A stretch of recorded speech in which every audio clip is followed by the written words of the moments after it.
L'ADN des voiles, je crois que déjà c'est un plan d'eau assez fantastique puisqu'on n'a que des zones naturelles.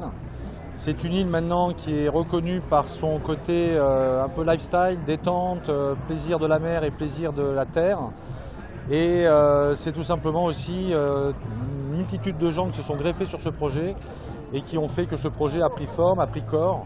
Et aujourd'hui, voilà, donc on se retrouve avec, après une 5e année, avec pratiquement 70 bateaux, voire même plus, avec j'espère des gens heureux et qui vont s'éclater autant en mer qu'à terre. Saint-Barth a toujours été un peu collé à une image un peu jet set, etc. C'est pas du tout ça. Ce sont des gens qui aiment la mer, qui aiment ces îles Caraïbes.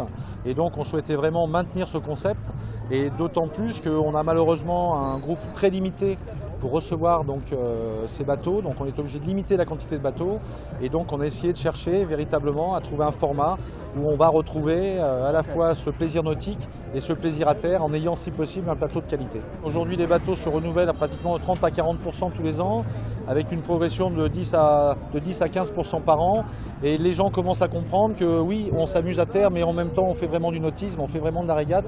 Donc ça nous amène de plus en plus de bateaux performants. Et malheureusement aujourd'hui sur cette île on a donc un périmètre assez réduit, une zone portuaire qui est assez limitée.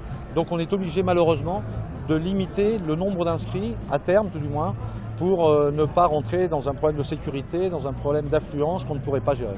Aujourd'hui, on a 15 noms mondialement connus qui viennent courir sur des bateaux, donc c'est de la rigolade, mais c'est avant tout une recherche de performance et certainement de médiatisation et d'envie et d'avoir certainement eu vent que Saint-Barth était devenu véritablement une plateforme technique et une plateforme de course à travers donc un événement qui sont les voiles de Saint-Barth.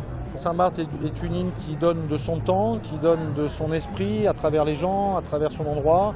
Et on voulait, nous les voiles, les organisateurs, essayer de coller un peu cet esprit technologique, vélique, bonne ambiance à travers quelque chose qu'on a recherché. On s'est dit pourquoi pas un institut fondamental de recherche.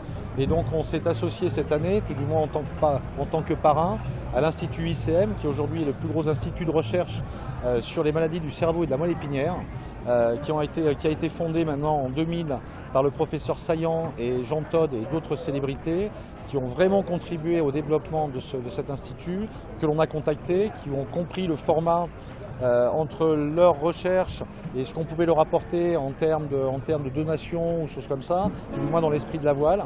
Donc ça c'était une très bonne chose. Et donc ils sont parrains cette année, on fait une soirée de charité d'ailleurs, qui sera donc célébrée pour l'ICM et dont l'ensemble des fonds seront reversés à cet institut.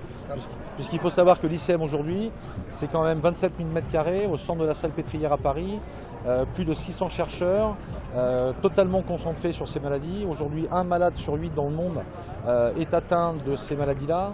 10 millions de personnes sont touchées. En plus, avec une population vieillissante, bien évidemment, on aura ce facteur de probabilité va encore augmenter. Et donc, je pense que pour nous, il était important de pouvoir contribuer à ce développement de recherche. C'est ça la magie de cet événement. C'est-à-dire qu'aujourd'hui, comme la plupart des gros événements, beaucoup de bénévoles s'investissent, des gens passionnés.